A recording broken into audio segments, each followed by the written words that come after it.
प्यारे बच्चों, सुप्रभात।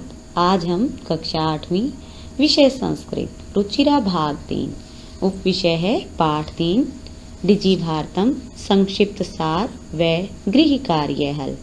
बेटा, हमने व्याख्यान 1 में अपने पाठ के अनुवाद को किया, उसकी हिंदी मैंने आपको करवाई। उसके बाद मैंने गृह कार्य में आपको 5 प्रश्न उत्तर दिए थे। वे प्रश्न आपको रफ उत्तर पुस्तिका में लिखने थे। आज हम गृह कार्य हल की जांच करेंगे। वह पाठ के एक संक्षिप्त सार के में जानकारी प्राप्त करेंगे।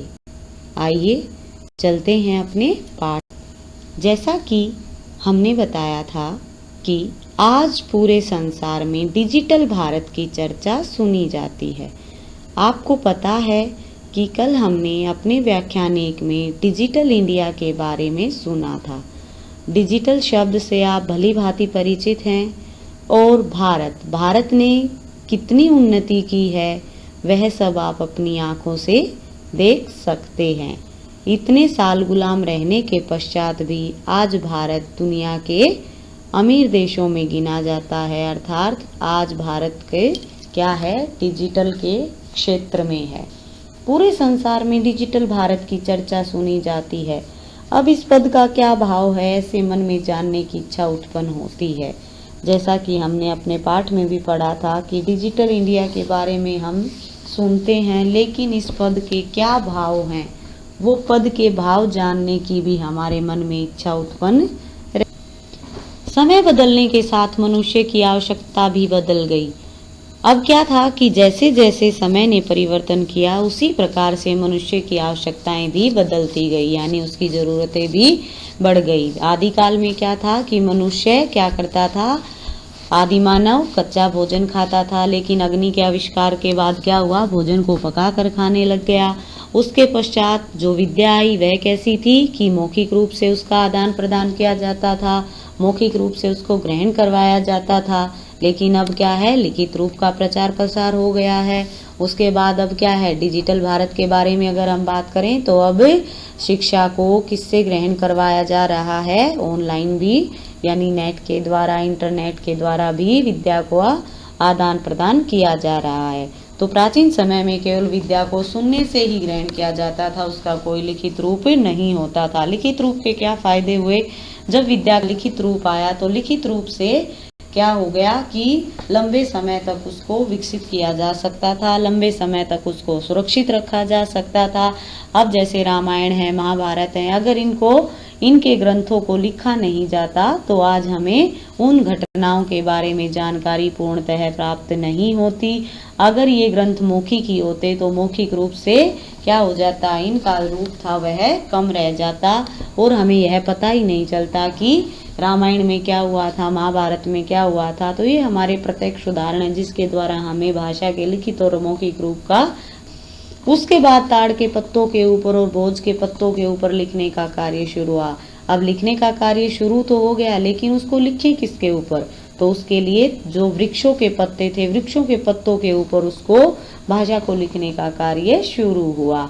अब क्या था, वह भी यानी वृक्षों के पत्तों के ऊपर जब भाषा को लिखा जाता था तो उसमें क्या था कि जब वो पत्ते सूख जाते थे तो वो क्या हो जाता था, वह रूप भी यानी खराब हो जाता था। पत्ते सूखने के पश्चात वह जो प्रिंट होता था, जो छपाई होती थी, वह धुंधली हो जाती थी, इसलिए वह रूप भी ज्यादा दिन तक नहीं रहा। समय बदलने के साथ कागज का और लेखनी का आविष्कार हुआ।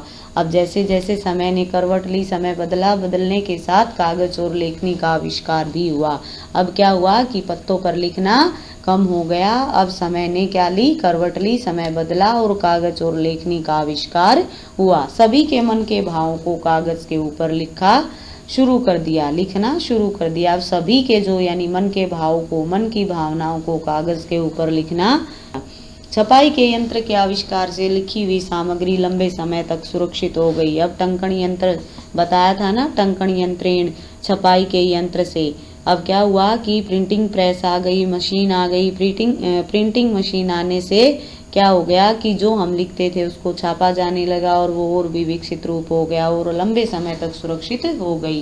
वैज्ञानिक तकनीकी की प्रगति यानी वैज्ञानिकों ने अनेक प्रगति की इस क्षेत्र में और उस प्रगति के द्वारा भारत देश को काफी आगे बढ़ाया। आज सभी कार्य कंप्यूटर नामक यंत्र से संभव होते हैं और कंप्यूटर नामक यंत्र की खोज की जिसके द्वारा क्या हो जाता है कि सभी कार्य आसानी से सुगमता से हो जाते हैं। पहले जिस कार्य को व्यक्ति एक 100 व्यक्ति मिलकर करते थे वह आज उस कार्य को कंप्यूटर 1 घंटे में कर देता है। इसलिए क्या हुआ कि कंप्यूटर के द्वारा सभी कार्य सुगमता से और आसानी से होंगे।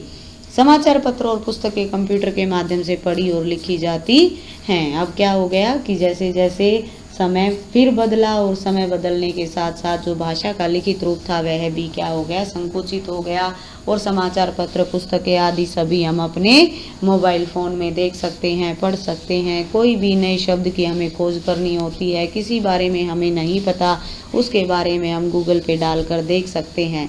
कागज़ के उद्योग में वृक्षों को अब क्या था कि जब कागज़ का उद्योग था तो उसके उद्योग को चलाने के लिए निरंतर यानी लगातार वृक्षों की कटाई की जाती थी। वृक्षों की कटाई करने से क्या होता था, पर्यावरण प्रदूषित होता था। अब पर्यावरण प्रदूषित होगा तो क्या होगा, हमारा वातावरण भी प्रदूषित होगा। इसलिए वृक्षों की कटाई भी कम हो जाए और पर्यावरण को नुकसान भी न हो, इसके लिए क्या किया गया, वृक्षों को काटना कम कर दिया गया क्योंकि कंप्यूटर का प्रयोग पर्यावरण की सुरक्षा की दिशा में। अब इससे क्या हुआ, जब वृक्षों को कम किया गया काटना तो पर्यावरण की सुरक्षा की दिशा में भी महान उपकार हुआ। अब दुकानों में वस्तु खरीदने के लिए अब आगे बताया कि जैसे जैसे वृक्षों की कटाई भी कम हो गई क्योंकि कागज के उद्योग बंद हो गए और कागज के उद्योग बंद होने के बाद वृक्षों का काटना भी कम हो गया। अब हम जहाँ पर भी सामान लेने के लिए जाते हैं, एक स्थान से दूसरे स्थान पर जाते हैं, वस्तु खरीदते हैं, दुकानों पर जाते हैं तो वहाँ पर भी हमें अब रुपयों की आवश्यकता नहीं है। क्यों नहीं है, क्योंकि मैंने आपको बताया था कि डेबिट कार्ड, क्रेडिट कार्ड आदि ने रुपयों का स्थान ले लिया है। यानी डेबिट कार्ड और क्रेडिट कार्ड आदि सब ने रुपयों की जगह ले ली। बैंकों के सभी काम कंप्यूटर से संपन्न होते हैं। अब हम जहाँ पर भी जाते हैं वहाँ हम देखते हैं कि हर जगह पर कंप्यूटर ही होते हैं। हम देखते हैं कि जैसे विद्यालयों में कंप्यूटर से फीस जमा करवाई जाती है, की जाती है और अधिकारी होते हैं वो सभी। रेलवे स्टेशन पर हम देखते हैं टिकटें कंप्यूटर से ही बनाई जाती हैं। तो जहाँ पर भी हमारी दृष्टि जाती है उसी दृष्टि के द्वारा हम देखते हैं कि हर जगह पर कंप्यूटर नामक यंत्र ऐसा है जिसके द्वारा सभी कार्य जल्दी से जल्दी संपन्न हो जाते हैं। अनेक प्रकार के अनुप्रयोग का अर्थ है कि यहाँ पर अनेक प्रकार की ऐप होती हैं जिनके द्वारा ये जो पैसे रहित होती हैं, अर्थात हमें नगद राशि नहीं देनी होती, तो उसके लिए हम क्या करते हैं, जैसे आपके फ़ोन में भी होती हैं, गूगल पे है, भीम ऐप है और अनेक ऐप हैं जिनके द्वारा हम ट्रांजैक्शन कर सकते हैं। हम अपने सामान को खरीदते हैं और फ़ोन के माध्यम से ही उसकी पेमेंट कर देते हैं। कहीं भी यात्रा करनी हो, रेल की टिकट, हवाई जहाज टिकट, आज किसी की भी आवश्यकता नहीं है। यानी मैंने आपको बताया कि जहाँ पर भी हम जाते हैं, रेलवे स्टेशन पर हम जाते हैं वहाँ पर भी हम कंप्यूटर देखते हैं, हवाई जहाज में हम यात्रा करते हैं तो उससे पहले हमें टिकट बनवानी है तो हम ऑनलाइन बनवा लेते हैं और हमें कागज़ की टिकटों की ज़रूरत नहीं होती क्योंकि हमारे फ़ोन में ही सब है, जिन्हें दिखाकर हम मोबाइल फ़ोन में ईमेल पर सुरक्षित होते हैं। यानी हमारे जो सारे डॉक्यूमेंट्स हैं, जो हमारे कागजात हैं, वो सब हमारे मोबाइल फ़ोन में ही होते हैं और इंटरनेट पे यानी हम आसानी से उनका क्या करते हैं, जिन्हें दिखलाकर हम आसानी से उसका आनंद लेते हैं। यानी बिना झिझक के क्या करते हैं, आराम से अपनी यात्रा का आनंद लेते हैं। अस्पतालों में भी उपचार के लिए यानी जहाँ जिस भी संस्था को हम देखते हैं उस हर जगह पर कंप्यूटर होते हैं और कंप्यूटर के माध्यम से हम हर असंभव कार्य को संभव कर पाते। हर जगह कार्ड के माध्यम से ही, बैंक के माध्यम से फीस जमा की जा सकती है। वह दिन अधिक दूर नहीं जब हम हाथ में एक मोबाइल से सभी कार्य करने में समर्थ होंगे। जेब में रुपयों की जरूरत नहीं होगी, पासबुक चेकबुक की जरूरत नहीं होगी, समाचार पत्रों की जरूरत भी समाप्त हो जाएगी। लिखने के लिए अभ्यास पुस्तिका, कागज की और नए शब्दों को खोजने के लिए शब्दकोश की भी आवश्यकता नहीं होगी। अर्थात हर चीज के लिए हमें किसी वस्तु की आवश्यकता नहीं होगी। केवल अगर हमारे फोन हाथ में है उसके कर सकते हैं। अनजान रास्ते को जानने के लिए किसी मानचित्र की आवश्यकता नहीं होगी, यह सब एक यंत्र से किया जा सकता है। सब्जियां खरीदने, आराम घरों में कमरा सुनिश्चित करने के लिए, कमरा बुक करने के लिए, अस्पतालों में फीस देने के लिए, विद्यालयों और महाविद्यालयों में भी फीस देने के लिए, और इससे अधिक क्या कहें, मोबाइल फोन ही पर्याप्त है। यानी दान देने के लिए भी आजकल मोबाइल ही पर्याप्त है। सबसे अधिक क्या है कि अगर हमें किसी संस्था को या कहीं पर भी दान देना है तो उस दान के लिए भी हमारा फोन ही पर्याप्त है। अर्थात हमें नगद राशि की कहीं पर भी आवश्यकता नहीं है। हम अपने फोन के माध्यम से ही हर जगह हर कार्य को करने में सक्षम हैं। भारत इस दिशा में आगे बढ़ रहा है, बहुत तेज गति से क्या कर रहा है, इस दिशा में तेज गति से बढ़ रहा है, और ये सब श्रेय वैज्ञानिकों को जाता है। वैज्ञानिकों के अथाह प्रयास के द्वारा भारत इस तरक्की को कर रहा है। प्यारे बच्चों, हमने डिजिटल भारत का सारांश पढ़ा। अब मैंने जो गृह कार्य आपको व्याख्यान 1 में दिया था, उस गृह कार्य की जांच करेंगे। आइए चलते हैं अपने गृह कार्य की ओर। हमारा पहला प्रश्न है, कुत्र डिजिटल इंडिया इत्यश चर्चा भवति। अब कुत्र कहाँ, डिजिटल इंडिया की इत्यश चर्चा भवति, चर्चा होती है। डिजिटल इंडिया की चर्चा कहाँ होती है, तो कहाँ होती है। अब आपने इसके सार को भी पढ़ा है, तो संपूर्ण विश्व, सारे संसार में, संपूर्ण विश्व सारे संसार में डिजिटल इंडिया की चर्चा होती है। ये प्रश्न था हमारा, एक पद में उत्तर दीजिए। अर्थात हमारी इस अभ्यास में दूसरे प्रश्न भी हैं, लेकिन इस प्रश्न का था केवल एक पद में उत्तर दीजिए, इसलिए हमने इसका एक पद में उत्तर दिया, संपूर्ण विश्व। केन से मानवस्य आवश्यकता परिवर्तते, केन से किसके साथ, सह का अर्थ होता है साथ, केन किसके साथ, मानवस्य मानव की, आवश्यकता जरूरतें बदल गई, किसके साथ, मनुष्य की आवश्यकताएं बदल गई। उत्तर है काल परिवर्तनेन, काल का अर्थ होता है समय, परिवर्तनेन बदलने के साथ, समय बदलने के साथ, काल परिवर्तनेन। प्रश्न 3 है, आपणे वस्तूनां क्रय समय केषां अनिवार्यता न भविष्यति। आपणे दुकानों में वस्तूनां वस्तुएं क्रय समय खरीदते समय, केषां अनिवार्यता किसकी आवश्यकता नहीं होगी। अब जब आप दुकान में सामान लेने के लिए जाओगे तो वहां पर आपको किसकी आवश्यकता नहीं होगी, किसकी जरूरत नहीं होगी, रूप्यकाणाम, रुपयों की, रूप्यकाणाम रुपयों की।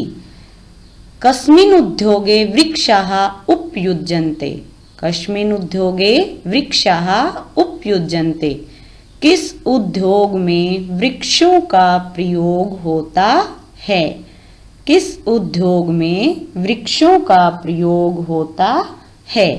करगदो उद्योगे, करगदो उद्योगे, कागज के उद्योग में।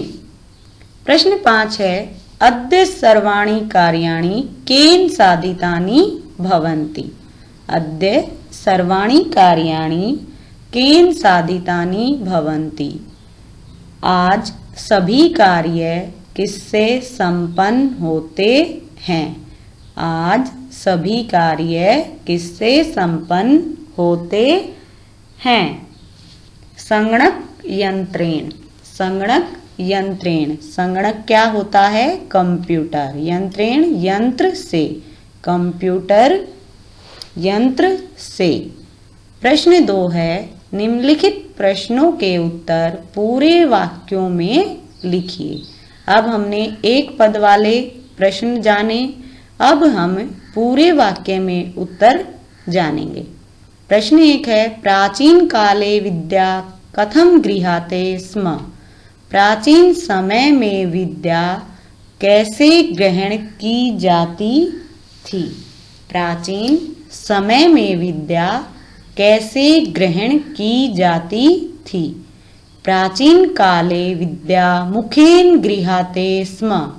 प्राचीन काल में विद्या मुख से ग्रहण की जाती थी, अर्थात मौखिक रूप से विद्या का आदान प्रदान किया जाता था। मुखेन मौखिक।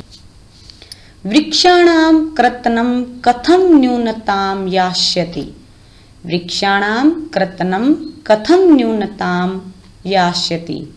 वृक्षों की कटाई कैसे कम होगी। वृक्षों की कटाई कैसे कम होगी। वृक्षाणां कर्तनं संगणकस्य प्रयोगेण न्यूनतां यास्यति। वृक्षों की कटाई कंप्यूटर के प्रयोग से कम होगी। वृक्षों की कटाई कंप्यूटर के प्रयोग से कम होगी। चिकित्सालय कस्य आवश्यकता अद्य न अनुभूयते। चिकित्सालय कस्य आवश्यकता अद्य न अनुभूयते। चिकित्सालयों में किसकी आवश्यकता आज नहीं होती। उत्तर है चिकित्सालय रूप्यकाणां आवश्यकता अद्य न अनुभूयते। चिकित्सालयों में रुपयों की आवश्यकता आज नहीं होती। प्रश्न 4, वयं कस्यां दिशि अग्रेषामः। हम किस दिशा में अग्रेषामः बढ़ रहे हैं, आगे बढ़ रहे हैं। वयं हम किस दिशा में आगे बढ़ रहे हैं। वयं डिजि भारतम दिशि अग्रेषामः है। हम डिजिटल भारत की दिशा में आगे बढ़ रहे हैं। वस्त्र पुटके केषाम् आवश्यकता न भविष्यति। वस्त्र की जेब में किसकी आवश्यकता नहीं होगी। वस्त्र पुटके रूप्यकाणाम् आवश्यकता न भविष्यति। वस्त्र पुटके रूप्यकाणाम् आवश्यकता न भविष्यति। कपड़े की जेब में रुपयों की आवश्यकता नहीं होगी। नीचे दिए गए वाक्यों में रेखांकित पद का प्रश्न निर्माण कीजिए। यहाँ पर बेटा वाक्य दिए गए हैं। उन वाक्यों में जिस पद को रेखांकित किया गया है उस पद के स्थान पर आपको प्रश्न निर्माण करना है। ये प्रश्न हम पहले वाले अध्याय में भी कर चुके हैं। प्रश्न निर्माण आपका क के सर्वनाम शब्द रूप के द्वारा होता है। वो तीनों रूपों में होता है, पुल्लिंग, स्त्रीलिंग व नपुंसकलिंग। अगर हमारा शब्द नपुंसकलिंग है तो हम नपुंसकलिंग यानी किम का प्रयोग करेंगे। अगर हमारा पुल्लिंग है तो कह का प्रयोग करेंगे यानी पुल्लिंग शब्द का करेंगे। और अगर हमारा शब्द स्त्रीलिंग है तो हम स्त्रीलिंग यानी का इसका प्रयोग करेंगे। अब यहाँ पर तीनों शब्द रूप हमें याद होने चाहिए। जिस विभक्ति का पूछा गया है उसी विभक्ति में हमें उसके उत्तर को देना होता है। भोज पत्रोपरि लेखनम आरब्धम। भोज के पत्तों के ऊपर लिखना आरंभ हुआ। अब लिखना यहाँ पर रेखांकित किया गया है। लिखने लेखनम, लिखने किम का क्या है, क्या। भोज के पत्तों के ऊपर क्या लिखना, क्या का अर्थ क्या होता है, किम। तो यहाँ पर क्या आ गया, ये शब्द हमारा नपुंसकलिंग है, इसलिए हम शब्द रूप भी नपुंसकलिंग का ही प्रयोग करेंगे, किम। लेखनार्थम कर्गदस्य आवश्यकतायाः अनुभूति ही न भविष्यति। लिखने के लिए कागज की आवश्यकता नहीं होगी। अब यहाँ पर कर्गदस्य, यहाँ पर कागज की, तो कौन सी विभक्ति है, कागज भी हमारा नपुंसकलिंग शब्द है, इसलिए षष्ठी विभक्ति का प्रयोग हुआ है। क की यानी पुल्लिंग और नपुंसकलिंग क्या अंतर होता है। अगर नपुंसकलिंग की दो विभक्ति प्रथमा और द्वितीय विभक्ति अलग होती है और तृतीया से लेके सप्तमी विभक्ति तक नपुंसकलिंग पुल्लिंग के समान चलता है, तो यहाँ पर कर्गदस्य की जगह आ जाएगा कस्य। विश्राम गृहेषु कक्षम सुनिश्चितम भवेत्। विश्राम घरों में, आराम घरों में कमरा सुनिश्चित हो। तो यहाँ पर गृहेषु के स्थान पर क्या आ जाएगा, कुत्र। क्या आ जाएगा, कुत्र। 4 है सर्वाणि पत्राणि चल दूरभाष यंत्रे सुरक्षितानि भवन्ति। अब यहाँ पर सभी पत्र हमारे मोबाइल फोन में सुरक्षित होते हैं। यंत्रे यहाँ पर क्या है, सप्तमी विभक्ति है तो क शब्द की भी क्या आ जाएगी, सप्तमी विभक्ति आ जाएगी। नपुंसक लिंग का ये शब्द है हमारा, तो यहाँ पर कस्मिन शब्द का प्रयोग हो जाएगा। अगला है वयम उपचारार्थम चिकित्सालयम गच्छामः, यानी उपचारार्थम। अब अर्थम के लिए, तो यहाँ पर क्या आ जाएगा, किसके लिए, तो किसके लिए की संस्कृत क्या आ जाएगी, किमर्थम। क्या आ जाएगी, किमर्थम।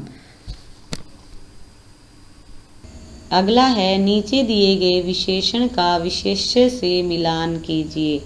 प्यारे बच्चों, जैसे कि अब तक हमने प्रश्न 1 पढ़ा, एक पद में उत्तर दीजिए। दूसरा प्रश्न पढ़ा हमने कि पूरे वाक्य में उत्तर लिखिए। प्रश्न 3 पढ़ा हमने कि रेखांकित पद का प्रश्न निर्माण कीजिए। प्रश्न 4 है हमारा कि यहाँ पर विशेषण और विशेष्य शब्द दिए हैं, अब इनका मिलान करना है। मैंने सीधा इनका उत्तर लिख दिया है, यानी जो विशेषण है उसके सामने उसका विशेष्य पद मैंने लिख दिया है। अब यहाँ पर विशेषण और विशेष्य क्या होते हैं, ये सबसे पहले जानना आवश्यक है। विशेषण क्या होते हैं, यानी जो संज्ञा और सर्वनाम की विशेषता बताते हैं उन्हें विशेषण कहते हैं, और विशेष्य जो विशेषण की विशेषता बताते हैं वो विशेष्य कहलाते हैं। अब यहाँ पर शब्द दिए गए हैं और उनका मैंने अभी बताया कि उनके उत्तर मैंने उनके सामने ही लिख दिए हैं। पहला शब्द है संपूर्ण भारते। अब पूरे भारत में क्या हो जाएगा उत्तर इसका, संपूर्ण भारते। संपूर्ण शब्द हमारा विशेषण है और भारते उसका विशेष्य है। अगला है मौखिकम ज्ञानम। अब मौखिकम, मौखिक क्या था, ज्ञान था, विद्या थी, तो मौखिकम ज्ञानम। मौखिक हमारा विशेषण और ज्ञानम हमारा विशेष्य। अगला है मनोगताः भावाः।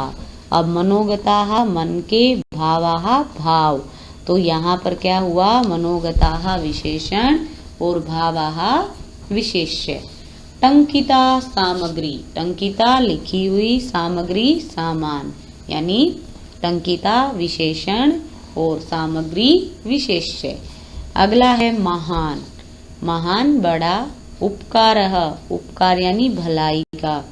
अब महान क्या है, विशेषण और उपकारः विशेष्य।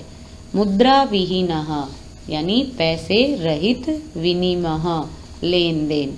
अब मुद्रा क्या है यहाँ पर, मुद्रा विहीनः विशेषण और विशेष्य क्या होगा, विनिमय।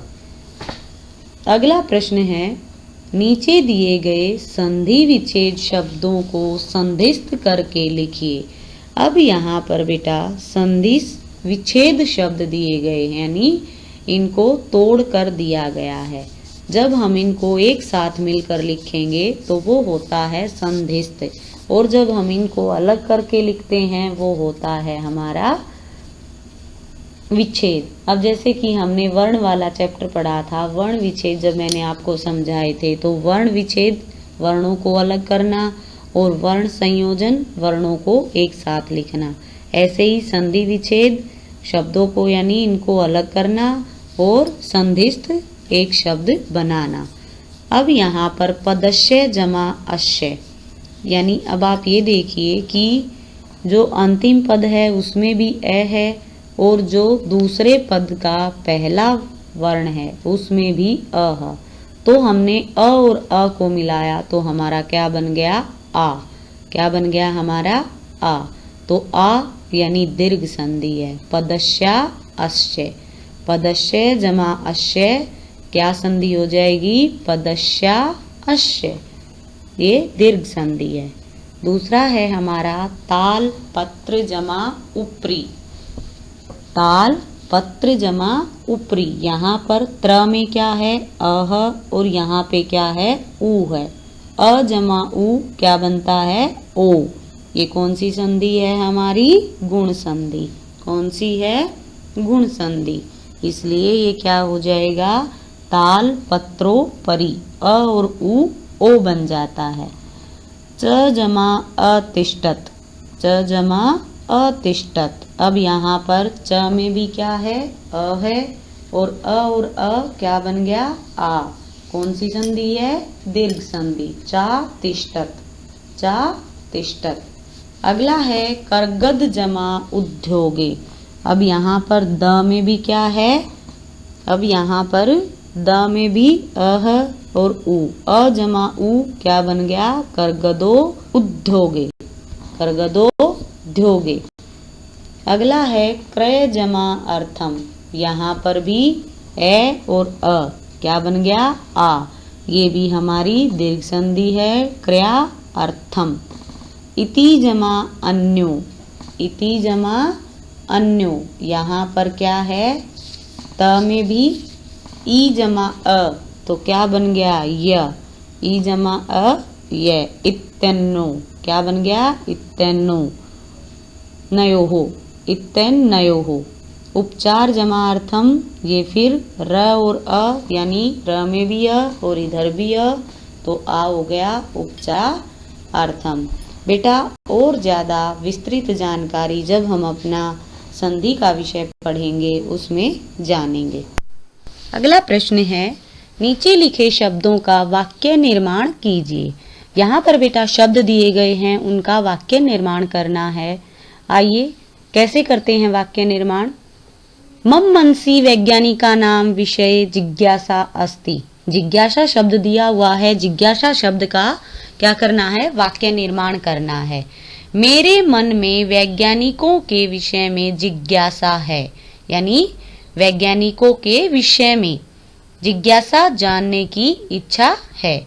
आवश्यकता, आवश्यकता क्या होती है, जरूरत। आपने वस्तु क्रियाप्यकाणाम आवश्यकता नास्ति। आपने दुकानों में वस्तु क्रियार्थम वस्तु खरीदने के लिए रुपयों की आवश्यकता नहीं है। आप इसके अतिरिक्त और वाक्य निर्माण भी कर सकते हैं। अगला है हमारा,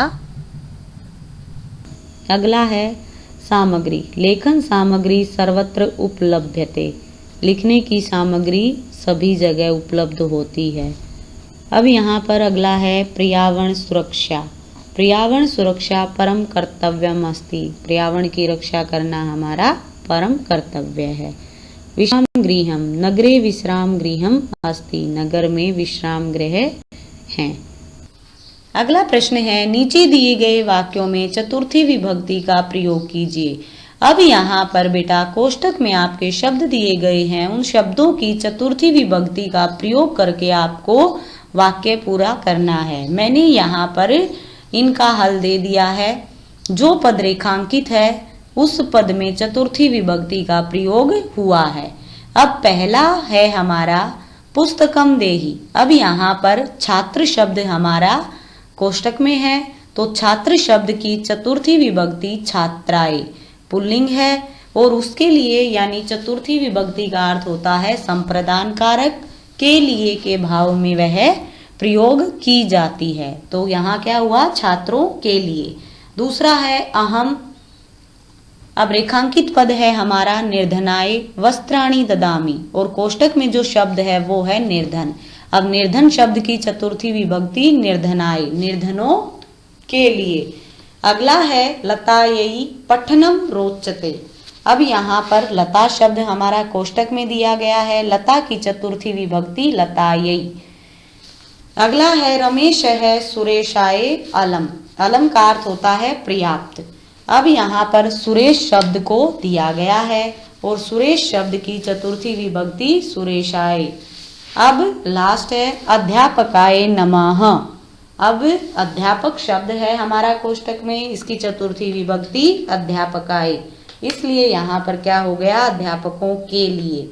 अब बेटा हमने चतुर्थी विभक्ति का प्रयोग करके अपना यह प्रश्न भी पूरा किया। आज आपको अपने गृह कार्य में प्रश्न संख्या 1 व प्रश्न संख्या 2 एक पद में उत्तर दीजिए व पूरे वाक्य में उत्तर लिखिए। ये दोनों प्रश्न आपको अपनी हिंदी की उत्तर पुस्तिका में लिखने हैं व अभ्यास सहित यह पाठ आपको अच्छी प्रकार से याद करना है। बेटा उम्मीद है आपको हमारा यह व्याख्यान अच्छा लगा होगा। अगर आपको हमारी यह वीडियो अच्छी लगी, लाइक कीजिए, सब्सक्राइब कीजिए। मिलते हैं अपने अगले व्याख्यान में। धन्यवाद।